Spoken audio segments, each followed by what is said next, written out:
Subscribe कीजिए NASA Hindi news channel को और दबाएं इस बेल आइकॉन को ताकि आपको मिल सके हमारी लेटेस्ट वीडियो सबसे पहले। और ये बिल्कुल आज आसमान में जो भी हवाई जहाज उड़ रही है उसे सिर्फ दो ही कंपनी बना रही है और वो है बोइंग और एयरबस, जो कि भारत से बाहर है। भारत में आज की टाइम में कोई भी हवाई जहाज बनाया नहीं जाता, पर भारत में 1980 से हवाई जहाज बनाने का काम शुरू हो गया था और इसके बाद भी हमारा देश में आज तक कोई भी बड़ा हवाई जहाज बनाया नहीं जा सका। ऐसा बिल्कुल भी नहीं है कि हमारा देश में रिसोर्सेज की कमी है या फिर टैलेंट की कमी है। भारत के वैज्ञानिक और डिजाइनर बहुत अच्छे हवाई जहाज बना सकते हैं, पर यह पर बात आती है एविएशन मार्केट की, जिसको कि कठपुतली की तरह चलाया जाता है, जहां पर कोई बाहर की कंपनी को एंट्री नहीं मिलता और भारत भी उन्हीं देशों में आता है जिसको कि इस एविएशन मार्केट में एंट्री नहीं मिलता है। आज के टाइम पर बोइंग और एयरबस 99% मार्केट शेयर करते हैं।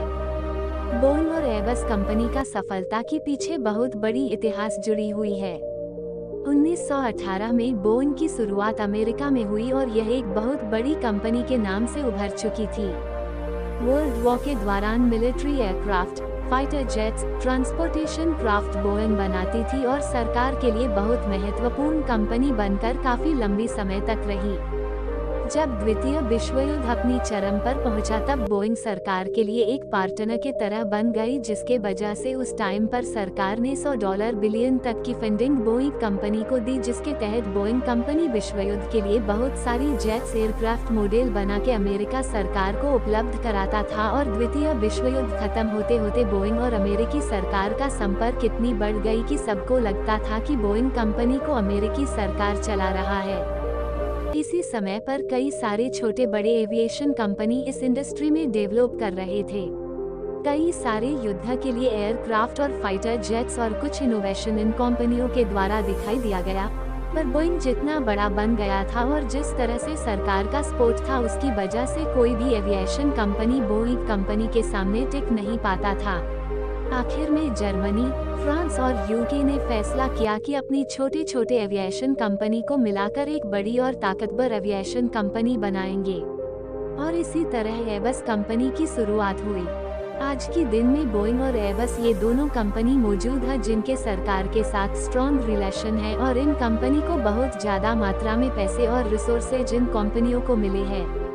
इसी वजह से आज तक कोई भी कंपनी इनके सामने टिक नहीं पाया। अगर कोई भी कंपनी कोई भी बड़े पैसेंजर जहाज बना के इन दोनों कंपनियों को पछाड़ने की कोशिश की तो इन दोनों कंपनी उस नई कंपनियों को डुबा देते हैं, क्योंकि हवाई जहाज बनाने के लिए बहुत सारे पैसों का लागत लगता है और कोई भी नई कंपनी इतनी सारे पैसे डुबाने को नहीं चाहता। बोइंग और एयरबस कंपनी सरकार को अपनी तरफ ही बना के रखता है और सरकार के नियमों को बदलने का ताकत रखता है ताकि कोई भी लॉस इनकी कंपनियों को ना हो। भारत क्यों नहीं बनाता?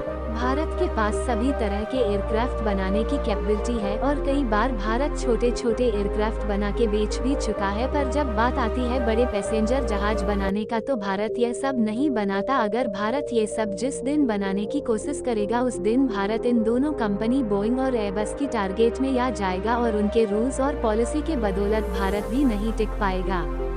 अगर भारत चाहे तो कि सारे छोटे एयरक्राफ्ट और छोटे पैसेंजर एयरक्राफ्ट बनाकर छोटे छोटे देशों में बेच सकता है, पर आज की टाइम में भारत की जिस हिसाब से गवर्नमेंट पॉलिसी है, अगर भारत सरकार किसी भी कंपनी में पैसा इन्वेस्ट करे तो सरकार पर कई सारे सवालों और मुसीबत का सामना करना पड़ेगा और उस सरकार की नाम खराब हो जाएगा। इसीलिए कोई भी सरकार अपना नाम खराब करना नहीं चाहेगा, जिसकी वजह से आज की टाइम पर भारत कोई भी बड़े पैसेंजर हवाई जहाज नहीं बनाता।